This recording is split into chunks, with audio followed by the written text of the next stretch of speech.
भूर्भुवः स्वः तत्सवितुर्वरेण्यं भर्गो देवस्य धीमहि धियो यो नः प्रचोदयात्।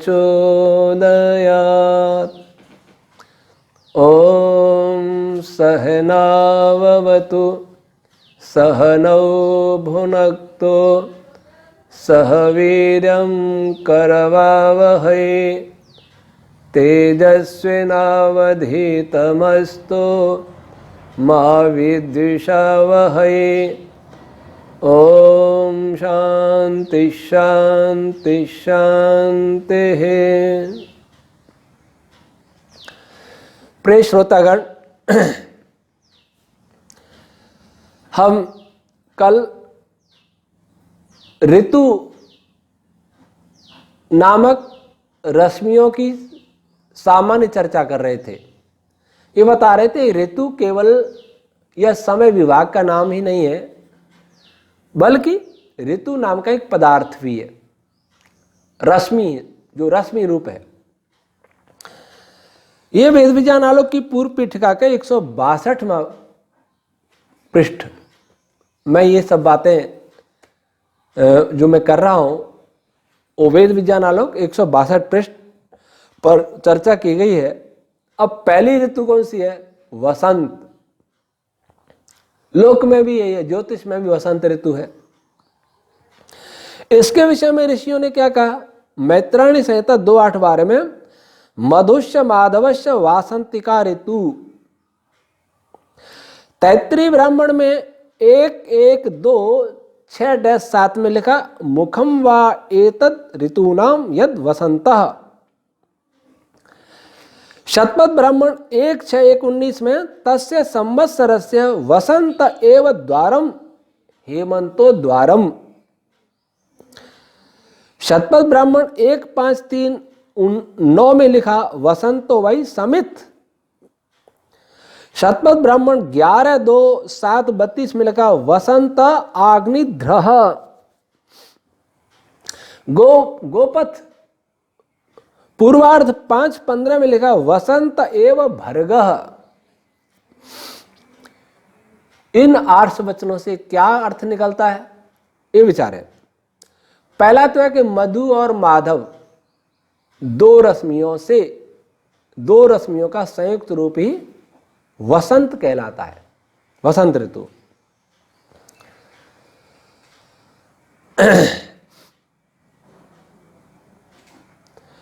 दूसरा मुखम वा, ये जो ऋतु हैं 6, उनका ये मुख रूप है। मुख क्या करता है? मुख किसी व्यक्ति की पहचान कराता है। पहचान का प्रमुख अंग ये मुख होता है, चेहरा होता है। और मुख केवल भक्षण करने वाला माने तो मुख विभिन्न पदार्थों को ग्रहण करता है। वैसे ये रश्मियां, वसंत रश्मियां अन्य ऋतु रश्मियों का मुख रूप है, उनको ग्रहण करती हैं। अर्थात ये अन्य ग्रहण करके आगे प्रेषित करते हैं। तो अन्य रश्मियां इसमें से होकर के अपना, इसमें से पारगमन करती हुई अपने अपने कार्य करती हैं। और इसमें द्वार भी का है। द्वार में हेमंत और वसंत दोनों को का है।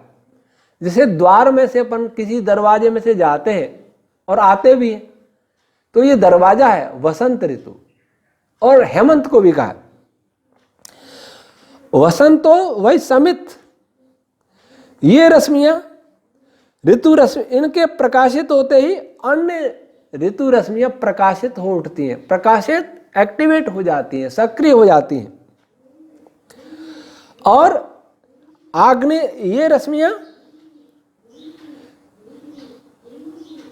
उनके लिए ईंधन जैसा कार्य करती हैं। ईंधन जैसे अग्नि जल रही हो और ईंधन डाल दें तो अग्नि और तेज जलने लग जाती है। वैसे ही विभिन्न रश्मियां कार्य कर रही हो, उनमें वसंत ऋतु और मिल जाए तो ईंधन का कार्य करती हैं, वो वसंत दूसरी ऋतु में और अधिक तीव्र गति से कार्य करने लग जाती हैं, उत्तेजित हो उठती हैं। वसंत आग्निध्र, वसंत रश्मियां अग्नि को धारण करने वाली होती हैं, वो ऊष्मा और विद्युत को धारण करने में विशेष सहायक होती हैं। अर्थात जहां भी विद्युत और ऊष्मा है वहां जिस भी पदार्थ ने धारण की है, चाहे वो इलेक्ट्रॉन ने धारण किया है, चाहे वो प्रोटॉन के धारण किया है, चाहे वो न्यूट्रॉन ने धारण किया है, चाहे क्वार्क ने धारण की है, अथवा फोटोन के अंदर है, अथवा एटम्स हैं, पार्टिकल्स हैं, जिन जिन ने धारण की है, अथवा छंद रश्मियों ने धारण की है, उस धारण में इस वसंत ऋतु रश्मि का विशेष योगदान, सूक्ष्म योगदान रहता है। वसंत एवं भर्ग, और ये रश्मियां भर्ग रूप होती हैं, तेज की उत्पत्ति में भी सहायक होती हैं। अब मधु और माधव रश्मियों के गुणों को यहां विचारें, उन दोनों को जोड़ें और फिर तुलना करें कि दोनों का योग मिलकर के क्या वसंत ऋतु जैसा प्रभाव डालता है। तो इसमें समानता भी आएगी, कहीं असमानता भी आ सकती है अन्य कहीं भी ऋतु रश्मियों में। वो क्यों आती है? हम जानते हैं कि जब दो पदार्थ संयोग करते हैं तो उस समय उस संयुक्त जो पदार्थ बनता है, संयोग होकर के जो पदार्थ बनता है उसमें ठीक वैसे ही गुण नहीं होते जैसे उसके अवयव रूप दो या से अधिक पदार्थों के पृथक पृथक गुण होते हैं। जैसे क्लोरोफॉर्म होता है, जहां तक मुझे ना CHCl3, कार्बन का एक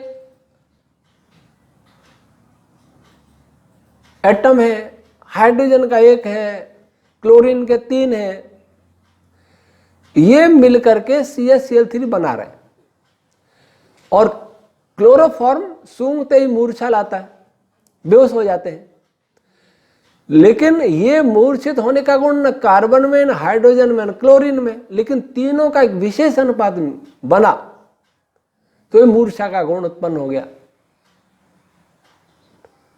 एल्कोहल मादक पदार्थ है, लेकिन उसमें कार्बन, हाइड्रोजन, ऑक्सीजन होती है।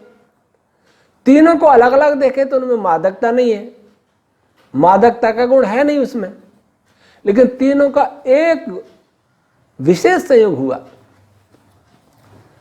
तो उसमें मादकता का गुण पैदा हो गया। वैसे और भी समझे, नाइट्रस ऑक्साइड एक गैस होती है NO2, वो सूंघते ही आदमी पागल जैसा होकर हंसने नाचने लगता है, लेकिन ना नाइट्रोजन सूंघ के ऐसा होता, ना ऑक्सीजन सूंघ के ऐसा होता। इस वायुमंडल में नाइट्रोजन सबसे अधिक मात्रा में है, निरंतर हम फेफड़ों में लेते हैं और वापस कर देते हैं, ऑक्सीजन को ग्रहण कर लेते हैं, लेकिन हम पागल नहीं होते, हंसने नहीं लगते, लेकिन इनका विशेष अनुपात हो जाए तो ऐसा गुण पैदा हो जाता है। इसलिए कोई भी पाठक यह न विचारे कि दो मास रश्मियों से मिलकर बनी है तो उनका वैसा ही गुण होगा, वैसा ही नहीं होता है। कुछ समानता भी होती है, कुछ असमानता भी होती है, नए गुण उत्पन्न हो जाते हैं।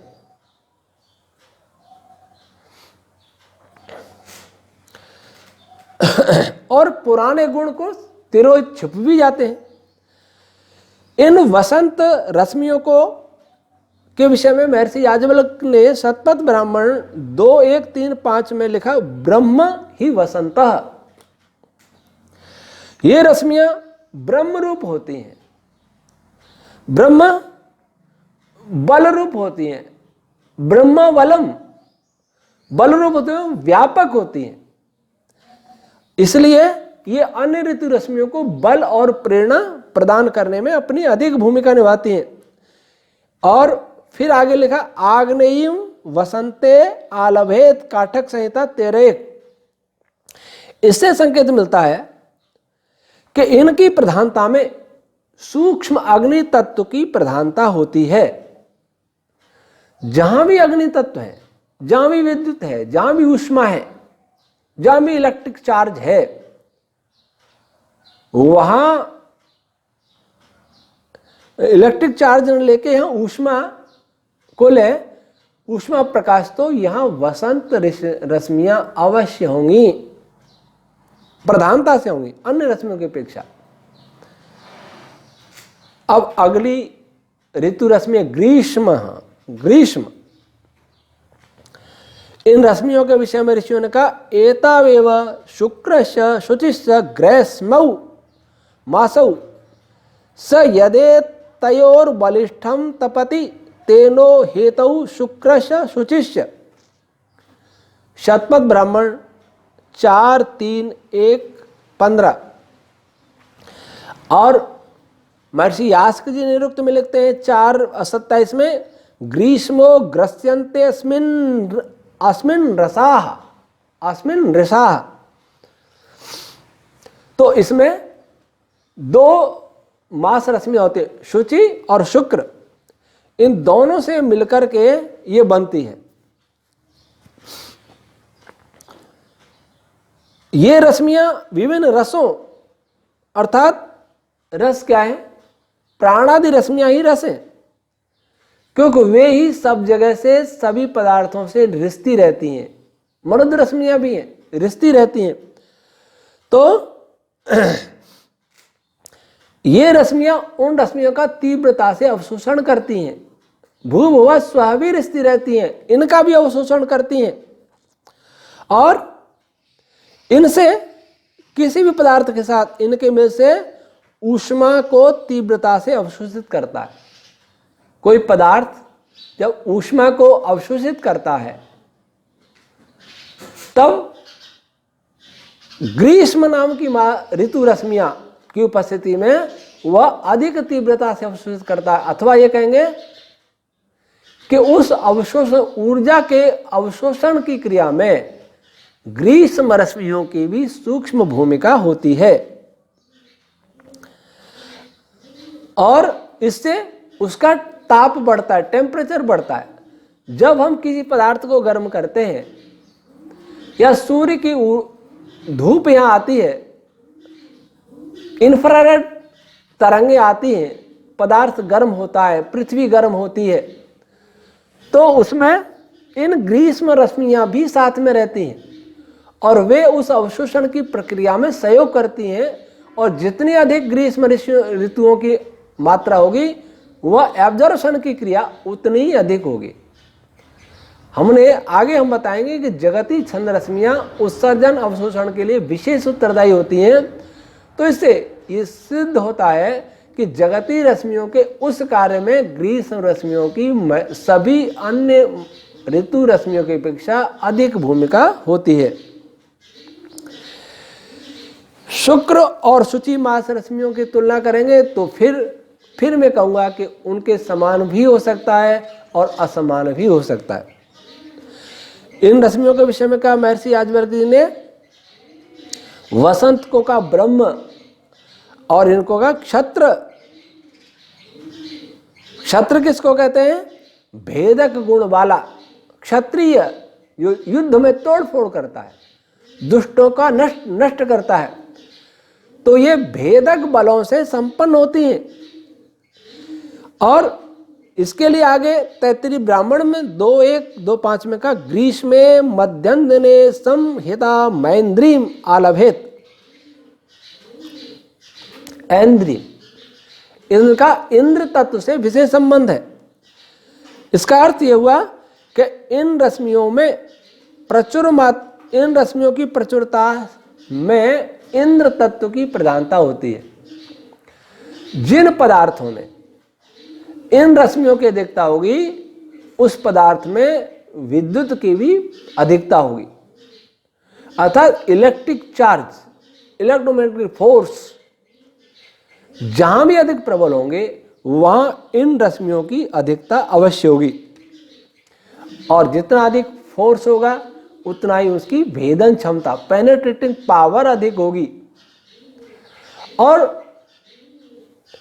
आप कहेंगे कि alpha beta gamma, alpha beta charge particle है लेकिन गामा चार्ज नहीं है, लेकिन उसकी भेदन क्षमता सबसे अधिक है। तो वर्तमान में धनावेश और ऋणावेश ये दो विद्युत के भाग कहे गए हैं, लेकिन वैदिक भाषा में यही विद्युत नहीं है। गामा फोटोन भी विद्युत युक्त है, विद्युत कण ही है, वो उदासीन विद्युत है, उसमें भी इलेक्ट्रोमैग्नेटिक फोर्स कार्य करता है और उसी के कारण पेनेट्रेटिंग पावर होती है। तो उस गामा रेज में भी गामा रेज में ग्रीष्म ऋतु रश्मियों की और अधिक प्रधानता होती है। अब तीसरी ऋतु है वर्षा। इसके विषय में ऋषियों ने कहा एताव नभश्च नभस्यश्च एवं वार्षिकौ मासौ शतपथ ब्राह्मण 4-3-1-16 विड्ढि वर्षा शतपथ ब्राह्मण 2-1-3-5 मरुतो वही वृष्ट्या ईशते मैत्राणी संहिता 4-1-18। इन वचनों पर विचार करें तो नभस और नभस्य दो मास ऋतुओं की चर्चा हमने की थी, उन दोनों के समुदाय का नाम है वर्षा ऋतु रश्मि।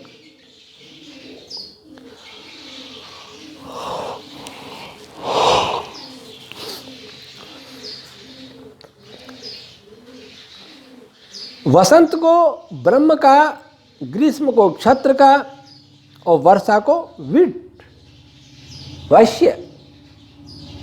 क्या अर्थ? यह वर्षा रश्मि अन्य रश्मियों में प्रविष्ट होकर उन्हें समृद्ध बनाती है। जैसे वैश्य सबको पालता है, ब्राह्मण सबको प्रेरणा देता है, वसंत प्रेरणा करती है, क्षत्रिय सबकी रक्षा करता है, वैसे ग्रीष्म सबकी रक्षा करती है, भेदन क्षमता ज्यादा होती है, और वर्षा सबको पालन करती है, वर्षा सब में व्याप्ति है, व्याप करके उनको पुष्ट करती है। तो वैसा ये काम करती है। जैसे वैश्य भी पालता है, ब्राह्मण को भी खिलाता है, पशुपालक किसान, क्षत्रिय को भी खिलाता है, स्वयं भी खाता है, और शूद्र को भी खिलाता है, श्रमिक को भी खिलाता है। वैसे ही ये रश्मियां वैश्य रूप होकर सबका पोषण करती हैं, सबके अंदर व्याप्त होती हैं। विष प्रवेशने और मर्तो वही वृष्ट्या ईशते, इन रश्मियों के द्वारा जो विभिन्न मरुद रश्मियां हैं नियंत्रण सामर्थ्य से युक्त होती हैं। जो मरुद रश्मियां जामे कार्य कर रही हैं, संयोग का कार्य कर रही हैं, प्राण रश्मियों के प्रति आकृष्ट हो रही हैं, एक दूसरे को नियंत्रित कर रही हैं, पकड़ रही हैं, जुड़ रही हैं, उस प्रक्रिया में ये वर्षा नामक ऋतु रश्मियां उनका सहयोग करती हैं। शतपथ ब्राह्मण 13-5-8-4-28 में लिखा षड्भी पार्जन्यैर्वा मारुतैर्वा पशुभिः वर्षासु यजते। यह इतना ही संकेत मिल रहा है कि इन रश्मियों की जब प्रचुरता होती है तो पर्जन अर्थात सूक्ष्म मेघ रूप पदार्थों का निर्माण होने लगता है। कॉस्मिक मेघ जो बनते हैं, पदार्थ का, सूक्ष्म पदार्थों का संघनन जब होता है तो उसमें ये वर्षा नामक ऋतु रश्मियों की सूक्ष्म स्तर पर भूमिका होती है। संघनन, अब इससे देखिए नभ और नभस्य वो मास रश्मियां क्या करती थी? बांधने का कार्य, जोड़ने का कार्य। तो संघनन जब ही होगा जब कुछ रश्मियां जुड़ेंगी, कुछ पार्टिकल जुड़ेंगे, कुछ वेव्स आपस में मिलकर के नई वेव्स बनाएंगी। तो ये कार्य करती है ये वर्षा ऋतु रश्मियां, क्योंकि इनके अंदर नभ और नभस्य मास रश्मियां बंधन गुण से संपन्न होकर के विद्यमान है। चौथी ऋतु रश्मि है शरद। इस ऋतु रश्मि के विषय में ऋषियों ने लिखा यद विद्योतते तत्शरदः रूपम। शतपथ ब्राह्मण 2-2-3-8। स्वधा वै शरद, शतपथ ब्राह्मण 13-8-1-4। एतावेव शारदौ मासौ स यत् शरद्युर्ग्रसः ओषधय पच्यन्ते तेनो हेता विशश्चोर्यश्च। शतपथ ब्राह्मण 4-3-1-17। अन्नम वै शरद मैत्राणी संहिता 1-6-9। इन पर विचार करें एक एक करके। यद विद्योतते तत्शरद, इससे संकेत मिल रहा है कि प्रकाश को उत्पन्न करने इनकी विशेष भूमिका होती है। प्रकाश अलग है, ऊष्मा अलग है, तो प्रकाश को उत्पन्न करने में इसकी भूमिका अधिक होती है। इसके जो विजिबल लाइट के फोटोन में को बनाने में इसकी विशेष भूमिका होगी। और बहुत सारी रश्मियां हैं लेकिन इसकी सूक्ष्म स्तर पर भूमिका होगी। स्वधा वै शरद, ये स्वधारूप होती है। स्वधा क्या? द्यावा पृथिव्योर नाम निघंटु 3:30। अर्थात ये रश्मियां प्रकाशित और अप्रकाशित दोनों प्रकार के कणों, अर्थात वर्तमान भौतिकी के द्वारा कहे जाने वाले एलिमेंट्री पार्टिकल और क्वांटास, इन दोनों के परस्पर संयोग वियोग में विशेष भूमिका निभाती हैं।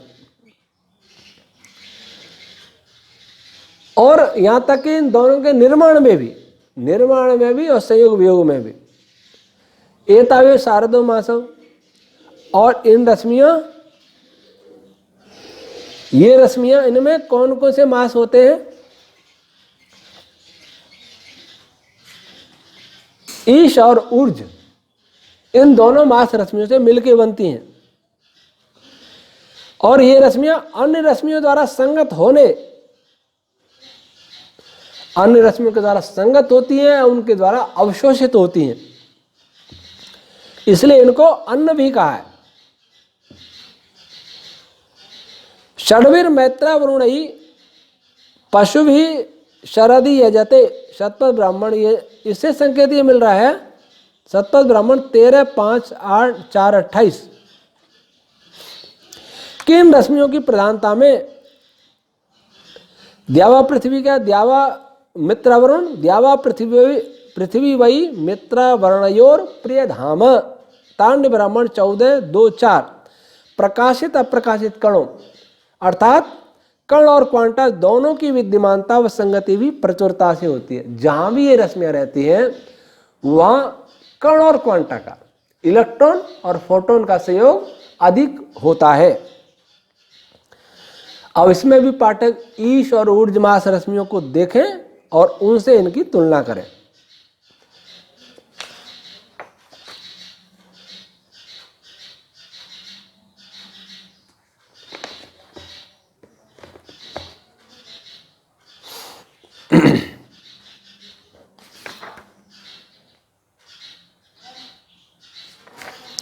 हेमंत, पांचवी ऋतु। हेमंतो ही वरुण, मैत्राणी संहिता 1-10-12। एतौ सहश्च सहस्यश्च एव हेमंतिकौ मासौ स यद्धेमंत इमाः प्रजाः सहसेव स्वं वशम उपनयते तेनो हेतौ सहस्य सहस्यश्च। शतपथ ब्राह्मण 4-3-1-18। हेमंतो हिमवान, हिमम पुनर्हंतेर्वा हिनोतेर्वा। निरुक्त 4-27। हे गतौ वृद्धौ परितापे च, भेजना उकसाना फेंकना उन्नत व उत्तेजित करना आपटे कोश। इससे क्या?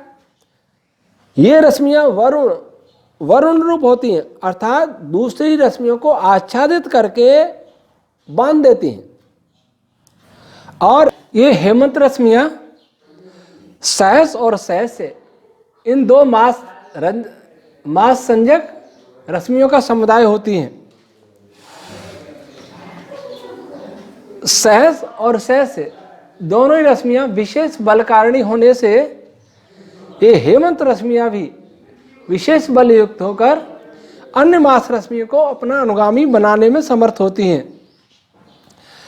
तीसरा, हेमंतो हिमान हिमम पुनर्हंतेरवा हिनोतेरवा, ये रश्मियां अन्य रश्मियों को बार बार उत्तेजित करती हुई, प्रक्षिप्त करती हुई विभिन्न कण और रश्मियों को परस्पर संगत कराने के लिए प्रेरित करती हैं। इनके विषय में कहा, षड्भी रैंद्र वैष्णवी पशुवी हेमंते यजते शतपथ 13 5 4 28। इससे संकेत मिलता है कि जब विद्युत चुंबकीय बल अपना कार्य करते हैं अथवा आवेशित कणों के बीच में इंटरेक्शन होता है, उस समय हेमंत रश्मियों की सूक्ष्म भूमिका होती है। अब आता छठी ऋतु रश्मि शिशिर, जो अंतिम है। इस विषय में ऋषियों का मत है, तपस्या शैशिरा ऋतु, मैत्राणी संहिता 2:8-12। फिर मैत्राणी संहिता 4:9-18 में लिखा है, शिशिरम प्रतिष्ठानम। यह शिशिर रश्मियां चलिए आगे बताएंगे। और आगे काटक संहिता 8 में लिखा, शिशिरम व अग्नेर जन्म सर्वासु दिक्षु अग्नि शिशिरे। और शतपथ 13 5 4 28 में लिखा, षड्वी रेंद्र बारहस्पत्य पशुवी शिशिरे यजते। इन वचनों पर विचार करें तो शिशिर ऋतु रश्मियों में 2 मास रश्मियां होती हैं, तपस और तपस्य। तो इनमें तपस और तपस्य, इन दोनों रश्मियों के गुण विद्यमान होते हैं। और ये प्रतिष्ठानम, ये रश्मियां अन्य ऋतु रश्मियों की प्रतिष्ठा अर्थात आधार रूप होती हैं। और शिशिरम अग्निर जन्म, अग्नि का जन्म होता है, ऊष्मा का जन्म होता है, वह शिशिर रश्मियों के अंदर ही होता है। जब कॉस्मिक मेघ कंडेंस होता है तो वहां टेम्परेचर पैदा होने लगता है। तो जहां टेम्परेचर होता है वहां शिशिर रश्मियों के अंदर ही होता है। इसलिए किसी भी तारे के केंद्र में शिशिर रश्मियां अधिक होती हैं अन्य रश्मियों की अपेक्षा। यद्यपि शुचि और शुक्र और तपस्य भी होंगी, लेकिन जब अग्नि का जन्म होगा, टेम्परेचर उत्पन्न होगा, उसका प्रारंभ होगा, तब शिशिर ऋतु रश्मियां अधिक मात्रा में होंगी। इनकी प्रधानता में ही अन्य ऋतु रश्मियों की प्रतिष्ठा होती है। इसलिए तारों के बाहरी भाग में भी ये रश्मियां पर्याप्त मात्रा में होती हैं। ऐसा हमने इस ग्रंथ में आप पढ़ेंगे तो ये जगह जगह दर्शाया गया है। जब क्वांटाज की उत्पत्ति होती है तब भी पहले इन्हीं रश्मियों की भूमिका होती है। इन्हीं के कारण क्वांटाज में टेम्परेचर आता है,